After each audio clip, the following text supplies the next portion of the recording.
é muito agravante aqui no nosso município, porque a justificativa que se dá é que o fato de sermos um território de praia atrai uma quantidade de pessoas que ficam nas temporadas e depois elas não vão nos seus locais de origem. Isso é uma falácia, porque existe um levantamento da Unifesp, eu não tenho aqui também os dados concretos, que a grande maioria da população em situação de rua são oriundos da nossa própria região. Isso. E nós sabemos o quanto essa circulação ela vai se dando. Quando a Natasha destaca o consultório de rua, eu tenho muito cuidado em dizer, porque o consultório de rua, eu fui uma das pessoas que escrevi esse projeto. Eu e mais 2 pessoas, dentro do Conselho Municipal de Saúde, nós escrevemos o projeto Consultório de Rua, foi implementado no primeiro momento pela coordenadoria, na época era uma coordenadoria de saúde mental, e a verba que chegou dentro do município era para 4 viaturas, para 4 formações de equipe, e logo em seguida, esse projeto ele foi caminhado para onde? Para a Secretaria de Desenvolvimento Social. Isso. Eu não estou contra do deslocamento do projeto. Eu não estou falando de uma maneira opositora, eu estou dizendo que existe uma política eficaz. Então, assim, quando a gente... Eu acho que ele é da saúde ainda, hein? Consultório de rua. Ele migra para o desenvolvimento social, porque a equipe que se encontra, ela não está na formação D. Então, o que acontece? Como que uma cidade como Santos tem apenas um transporte?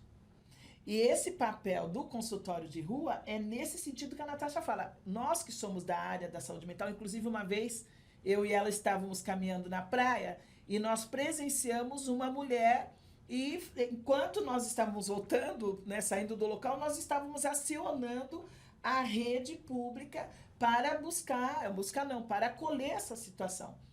Só que esse caminho ele só foi um pouquinho mais ágil porque eu conheço o processo. E eu sei como é feita a abordagem, né? Através do oficial, do profissional social que se encontra, que ele precisa, junto com a viatura, não estou dizendo da polícia nem da guarda, porque não podemos chamar nem polícia militar, nem guarda municipal. Nós estamos falando de cuidar da saúde mental. E aí essa pessoa que faz a abordagem é uma pessoa preparada para isto. E aonde vai se dar esse encaminhamento é a partir de uma avaliação de uma equipe interdisciplinar. E não tem leito psiquiátrico. E aí, só para finalizar... não tem, né? Inclusive, nessa semana, com algumas pré-conferências, nós vamos estar pautando a necessidade da ampliação do consultório de rua. Porque senão nós vamos continuar cada vez mais... não só vivenciando os riscos, mas também correndo risco. A sociedade, quando ela adoece todos os corpos presentes. Não adianta você ignorar, dizer que esse problema não é meu. E aí é um assunto importante que vocês trouxeram aqui, e ele é inesgotável, mas ele é necessário ser colocado em evidência. Porque só conseguimos mudar e implementar políticas públicas quando a gente consegue observar e ter propriedade do conhecimento. Então, eu sei o trabalho que a pastoral faz e que é de suma importância, mas nós precisamos olhar para esse contexto como uma exigência social. E é isso que a nossa sociedade precisa, né? A todo momento. E hoje a gente vê muitas mulheres também na rua, e é incrível, assim, incrível no sentido de você ver o quanto elas carregam suas próprias casas. Se a gente agora sair daqui e circular no centro de Santos, a gente vê mulheres e famílias com as suas casas montadas. E que isso vira um espetáculo. As pessoas elas vão publicando, admirando, olha a organização. E eu fico muito impactada, porque quando você faz isso, você está romantizando a desigualdade, a pobreza, o sofrimento. E eu fico muito contente, mas eu trouxe também o consultório de rua para dizer que o meu reencontro com a Natasha se dá a partir do momento que eu conheci o companheiro dela, o doutor Marcelo, né, psiquiatra, que ele foi a gente estava falando isso aqui antes, né, Natasha, se você tiver à vontade, com o cuidado de dizer um pouco sobre o Marcelo, porque o Marcelo foi um dos primeiros psiquiatras do Brasil, principalmente no estado de São Paulo, que saiu de uma unidade pública e foi para o território, e foi para dentro de uma Cracolândia. Então, esse trabalho, como ela trouxe, tem artigo científico que diz que ele é um dos percussors do projeto Braços Abertos. Então, nós temos referências. Sim, inclusive você tem um livro, né, Natália, abordando, como é o nome do livro? Cracolândia Dia a Dia. Esse livro, ele surge num contexto de luto, né? Então, o Marcelo faleceu em 2011, e eu percebo que esse trabalho dele na Cracolândia, de alguma forma, contribuiu para isso, porque o sofrimento naquele lugar era intenso demais. Assim, quem tiver a oportunidade de ler o livro, ver algumas histórias, vai ver que aquilo é um mundo à parte, né? Desde da miséria completa à violência policial. Então, você tem pessoas miseráveis em situações degradantes e você tem um Estado que só entra lá não para cuidar, mas para reprimir, para violentar ainda mais aquelas pessoas. O Marcelo começa a trabalhar na Cracolândia e, eu acho que o que na história dele faz essa história virar um livro é o fato disso. Ele sai do consultório, ele trabalhava na UBS República, então era, né, no centro dessa região, ele sai do consultório e ele entra na Cracolândia, né? Porque essas pessoas não iam para a UBS. Então, ele pensa isso. Bom, se eu vou cuidar delas, elas não vêm até aqui, eu vou até lá.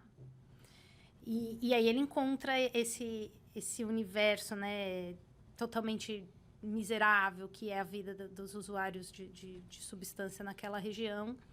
E é um livro que relata isso. Então, tem uma primeira parte que eu escrevi sobre as coisas que eu fui aprendendo também ao longo, né, da vida e da carreira, de políticas públicas para a população em situação de rua, de políticas públicas para o usuário de drogas, que é um problema sério, né? A gente continua, passaram-se... Estamos em 2023, essa história aconteceu em 2010, 2011. Cracolândia está igual. E as políticas que vêm sendo feitas são as mesmas. Vamos mandar a polícia para dispersar as pessoas, né? O único momento, assim, que a gente começa a ter um cuidado, que é a proposta do Braços Abertos, quando muda a gestão, o projeto é encerrado, né? Não há uma continuidade. O que funcionou, o que não funcionou também, a gente precisa corrigir. Não estou falando que o projeto era perfeito. Mas não, simplesmente não. Esse projeto não é o nosso. O nosso projeto é o de guerra às drogas. O nosso projeto é o de reprimir, é o projeto punitivista, não é o projeto de cuidar. E é assim que continua até hoje na Cracolândia. Sim. Eu imagino assim, essa população em situação de rua, se não tinha algum transtorno psíquico antes de ir para as ruas, adquiriu, né? Tem, porque praticamente todos têm algum elemento, porque é a violência, né, na rua. Então, eu imagino para uma mulher. A mulher ainda é a minoria na rua, né? A gente vê, mas é uma vida mais difícil ainda. É que além de todos os problemas, a mulher, e aí todas as mulheres, claro, uma mulher branca, hétero, de classe alta, ela vai, né, tem uma outra frase, assim, a gente não está todo mundo no mesmo barco, a gente está todo mundo no mesmo oceano. Uhum. E as tempestades nos atingem a todos. Mas uns estão num iate super protegido e outros estão num barquinho a remo, né? Então, claro que a mulher branca, ela também pode ser vítima de violência. E ela é. Então, assim, eu acho que o que eu ia falar é assim, para a mulher, além do agravante da mulher na rua, é o risco de violência física e sexual. A vulnerabilidade é muito maior. Então, sim, uma mulher branca pode sofrer violência. A gente está vendo agora o caso da Ana Hickman, né? Que uma mulher branca, loira, rica, famosa, e mesmo assim ela não está deixando de ser vítima desse ex-companheiro que já pediu até prisão dela baseado na lei de alienação parental, que é uma lei de proteção dos abusadores, né? Então, a gente vê isso. Mas imagina para a mulher que está na rua. Isso, é isso que eu coloquei. Imagina se para o homem é difícil, uma pessoa em situação de rua, porque eu já me coloquei no lugar de uma coisa dessa, né? E uma mulher, ela é sozinha E certamente ela muitas vezes é vítima dessa violência. Dessa violência. Inclusive sexual, porque e isso é naquela pesquisa que eu citei lá no começo, isso é um dos itens que aparecem como um item que te adoece, né, que prejudica a sua saúde mental. O medo da violência. O homem não tem, assim, claro, existe a violência que acomete o homem, mas o homem não tá andando na rua sozinho à noite com medo de aparecer outro e estuprá-lo.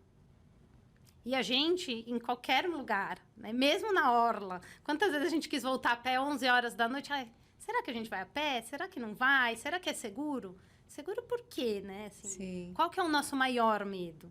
Sim. De estar na rua sozinha à noite. Qual que é o maior medo de uma mulher? Eu queria...